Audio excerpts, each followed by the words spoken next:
Bismillahirrahmanirrahim. Assalamualaikum warahmatullahi wabarakatuh. Alhamdulillahilladzi arsala rasulahu bil huda wa dinil haq liyudhhirahu 'alad dini kullihi wa kafa billahi shahida. Wa asyhadu an la ilaha illallah iqraran bihi wa tauhida. Wa asyhadu anna Muhammadan abduhu wa rasuluhu sallallahu alaihi wasallam tasliman mazida. Saya Muhammad Rehan Daviansyah dengan NIM 2110308001 dari kelas Tadris IPS 21 ingin memaparkan mengenai tugas ujian akhir semester saya pada matkul Sejarah Peradaban Islam. Dan topik yang saya akan ambil pada hari ini adalah perkembangan Islam pada zaman Nabi Muhammad SAW. Ada 4 poin besar yang akan saya bahas di sini. Yang pertama adalah mengenai bagaimana diutusnya Nabi Muhammad SAW. Hal yang kedua adalah bagaimana masa dakwah Nabi Muhammad di Mekah. Lalu bagaimana masa dakwah Nabi Muhammad di Madinah, dan yang terakhir adalah bagaimana Islam setelah wafatnya Nabi Muhammad SAW. Yang pertama adalah mengenai pengutusan beliau. Beliau diutus pada tanggal 17 Ramadan tahun 610 Masehi, yang tepat di mana pada umur beliau di ke-40 tahun. Aisyah radhiyallahu anha sedikit menceritakan mengenai pengutusan beliau yang akan saya coba terangkan dengan bahasa saya sendiri. Jadi ketika itu Aisyah bercerita bahwa Nabi Muhammad melihat ru'yah shadiqah, atau bisa disebut sebagai mimpi yang seakan-akan nyata. Nah, setelah mimpi tersebut, Nabi Muhammad mulai ada tumbuh rasa untuk suka mengasingkan diri, menyendiri, bermeditasi, bermunajat kepada Allah Subhanahu wa taala, dan akhirnya beliau pergi ke Gua Hira. Dan ketika di Gua Hira di sana, Rasulullah SAW menginap cukup lama. Jadi Aisyah menyiapkan bekal yang cukup untuk beliau. Lalu diceritakan Nabi Muhammad SAW itu didatangi oleh malaikat Jibril, dan malaikat Jibril kata, "Iqra, bacalah." Lalu Nabi Muhammad bercerita bahwa ma'ana biqari, saya tidak bisa membaca, saya bukanlah seorang pembaca. Lalu Jibril sekali lagi berkata, "Iqra, bacalah." Lalu Nabi Muhammad kembali menjawab, "Ma'ana biqari, saya tidak bisa membaca, saya bukan seorang pembaca." Lalu akhirnya Jibril memeluk Nabi Muhammad dan berkata, "Iqra, bacalah." Sekali lagi Nabi Muhammad berkata, "Ma'ana biqari." Dan akhirnya malaikat Jibril berkata, "Iqra bismi rabbikal ladzi khalaq, khalaqal insana min 'alaq, iqra wa rabbukal akram." Sampai 5 ayat yang diturunkan pertama kali. Itu adalah mengenai pengutusan beliau. Dan perlu diketahui bahwa Nabi Muhammad SAW berdakwah selama 23 tahun. 13 tahun beliau berdakwah di Mekah, 10 tahun beliau berdakwah di Madinah. Ketika beliau berdakwah di Mekah, beliau berdakwah dengan 2 metode. Metode pertama adalah dengan metode sembunyi-sembunyi, lalu yang kedua adalah metode terang-terangan.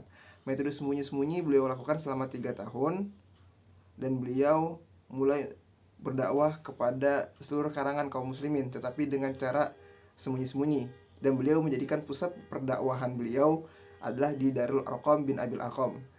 Dan sahabat-sahabat yang masuk ketika itu, yang orang-orang yang masuk mula-mula ke dalam Islam, disebut sebagai as-sabiqunal awwalun. Yaitu mereka adalah orang-orang sahabat-sahabat yang masuk Islam terdahulu. Beliau ada Abu Bakar, ada Khadijah, ada Zaid bin Harithah, ada Utsman bin Affan, ada Ali bin Abi Thalib, ada Zubair bin Awam, ada Talhah bin Ubaidillah, ada Bilal bin Rabah, ada keluarga Yasir, Amr bin Yasir, dan lain-lain. Nah, mereka disebut sebagai as-sabiqunal awwalun. Nabi Muhammad SAW berdakwah secara sembunyi-sembunyi selama 3 tahun.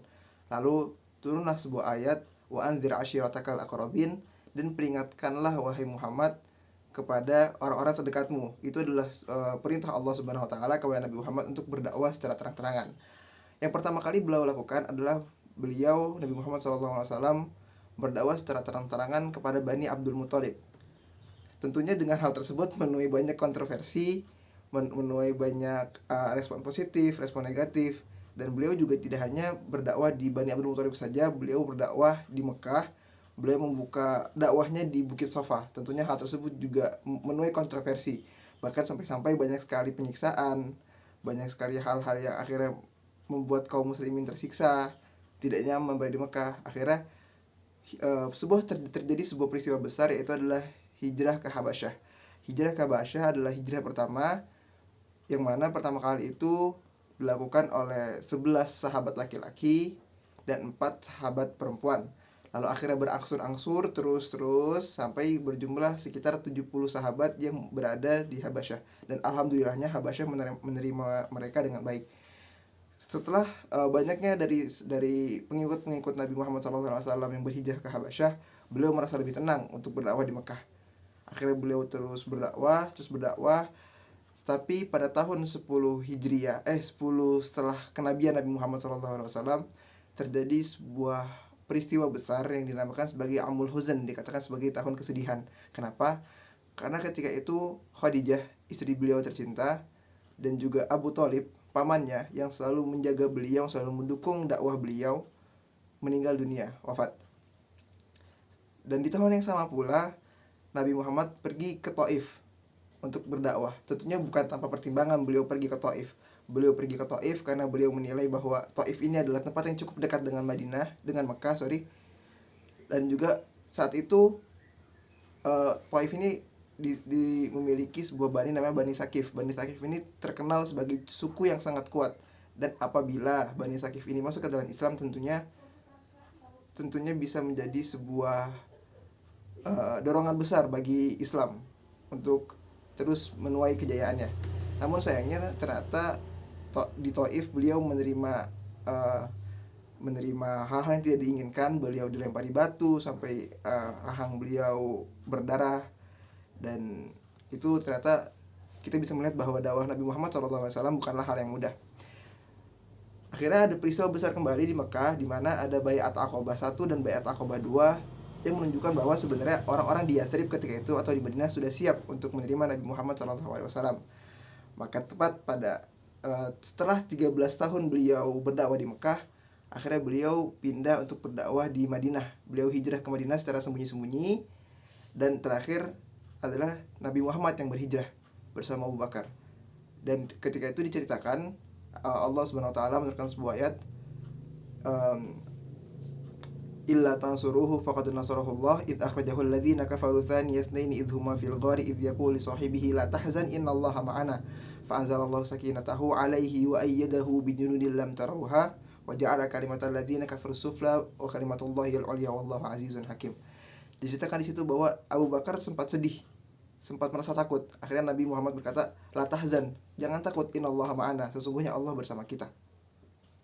Nah, ketika beliau pindah ke Madinah, sekarang kita sudah masuk kepada masa dakwah beliau di Madinah. Beliau berdakwah di Madinah selama 10 tahun. Dan di sini ada 4 hal awal yang beliau lakukan. Yang pertama adalah Nabi Muhammad SAW hal yang pertama kali beliau lakukan adalah membangun masjid atau sebagai pusat dakwah. Karena beliau faham bahwa sahabat-sahabat di Yathrib pasti banyak sekali yang ingin beliau katakan, apalagi juga banyak yang baru pertama kali bertemu dengan beliau. Dengan itu Nabi Muhammad merasa bahwa harus ada sebuah tempat, sebuah pusat dakwah di mana orang-orang tidak bingung kemana mereka ingin bertanya mengenai hukum-hukum syariat atau mengenai agama Islam. Maka beliau pertama kali adalah membangun masjid. Yang kedua adalah beliau membuat perjanjian dengan kaum Yahudi di sana, yaitu Aus dan Khazraj. Nah, kenapa beliau membangun perjanjian dengan kaum Yahudi? Karena itu adalah sebuah strategi beliau agar di mana beliau bisa lebih mudah untuk berdakwah di Madinah tanpa ada gangguan dari kaum Yahudi. Dan yang ketiga adalah beliau mempersaudarakan antara kaum Muhajirin, yaitu orang-orang yang berhijrah dari Makkah, dan juga dengan kaum Ansor, yaitu orang-orang yang memang tinggal di Madinah. Beliau mempersaudarakan hal tersebut. Yang pertama adalah tentunya untuk mengikat ukhuwah dari kedua kaum tersebut, Muhajirin dan Ansor, dan juga tentunya untuk memberikan dorongan moral. Kaum Muhajirin yang ditinggalkan hartanya di sana tentunya memiliki kekhawatiran dengan bagaimana kehidupan mereka di sana. Akhirnya beliau mempersaudarakan, dan itu juga tentunya memiliki keuntungan untuk kaum Ansor. Kaum Ansor yang notabene adalah orang-orang yang baru masuk Islam. Mereka bisa belajar dengan kaum Muhajirin yang telah lebih lama masuk Islam. Gitu. Lalu yang terakhir adalah beliau membangun pasar. Beliau melihat bahwa ekonomi adalah salah satu hal yang cukup penting, cukup krusial dalam sebuah peradaban. Beliau di sini ingin membangun peradaban Islam yang maju, yang kuat. Akhirnya beliau membangun pasar. Agar apa? Agar ekonomi dapat terus berputar, agar perputaran uang di Madinah tidak terhenti pada orang-orang di sana saja. Jadi beliau membuka cakupan yang lebih luas seperti itu. Dan ada beberapa hal yang bisa saya notice dari peristiwa dari dakwah beliau di Madinah adalah salah satunya adalah perang Wadan adalah sebuah bentuk perlawanan pertama Nabi Muhammad kepada kaum Quraisy.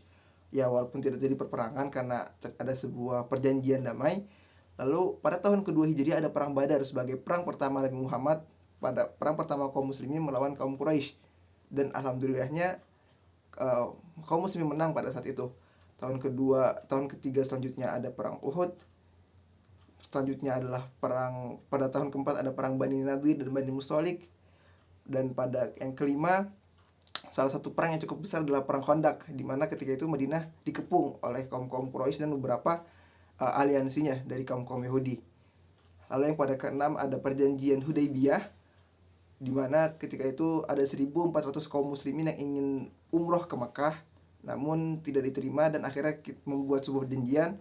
Ada gencatan senjata selama 10 tahun, ada perlindungan yang diberikan kepada kaum muslimin, dan akhirnya pada tahun ke-7 Nabi Muhammad memulai ekspansi dakwahnya pada tahun ke-7 dengan mengirimkan surat-surat kepada raja-raja yang berkuasa, kepada Raja Habasyah, Najasyi, kepada penguasa Persia, kepada Kisra waktu itu, dan kepada Heraklius, kepada penguasa Bizantium, lalu kepada Muqawqis, penguasa Al-Iskandariyah, lalu ada kepada namanya Haudzah bin Ali, yaitu penguasa Yamamah ketika itu.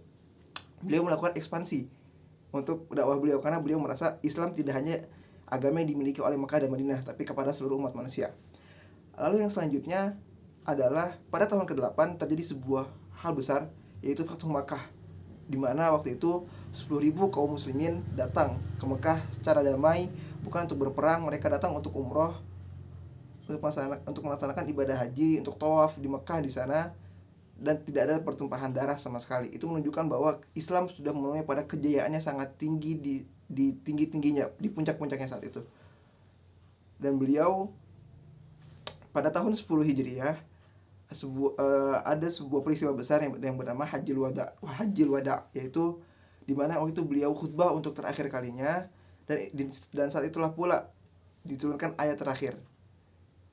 Dan ayatnya adalah hurimat alaikumul maitatu waddamu wa lahmul khinzir wa ma uhilla li ghairillahi bih wal munkhaniqatu wal mawqudatu wal mutaraddiyatu wan natihatu wa ma akala sab'u illa ma dzakaitum wa ma dhubiha 'alan nusbi wa an tastaqsimu bil azlam dzalikum fisq.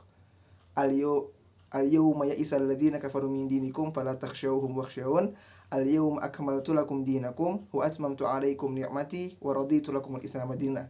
Allah berfirman pada saat itu adalah, karena pada hari ini telah saya sempurnakan agama kalian dan telah saya cukupkan rizki-rizki kalian, dan saya telah meridhai Islam sebagai agama yang benar. Itu adalah ayat terakhir yang diturunkan oleh Allah Subhanahu wa taala sebelum beliau wafat. Dan beliau wafat pada umur beliau yang di 63 tahun di Madinah, dan keadaan Islam setelah Nabi Muhammad SAW wafat, ada beberapa hal yang sedikit menjadi kontroversi, yaitu banyak dari kaum muslimin yang dahulunya di luar Makkah dan Madinah, mereka banyak yang tidak ingin membayar zakat dan banyak dari mereka juga muncul nabi-nabi baru. Tapi yang ajaib adalah yang saat itu adalah Taif, mereka tidak menerima Nabi Muhammad dengan baik saat Nabi Muhammad sedang berdakwah ke mereka. Namun pada saat zaman Abu Bakar nantinya, Taif adalah salah satu kaum yang sangat membela Abu Bakar. Mereka adalah satu-satunya kaum yang tidak keluar dari Islam, salah satu kaum yang tidak keluar dari Islam. Dan ternyata yang beliau dulu lakukan tidak sia-sia. Taif menjadi sebuah tempat perdakwahan umat muslim yang cukup kuat. Hanya ini bisa saya sampaikan mengenai peradaban Islam pada Nabi Muhammad SAW. Saya cukupkan. Assalamualaikum warahmatullahi wabarakatuh.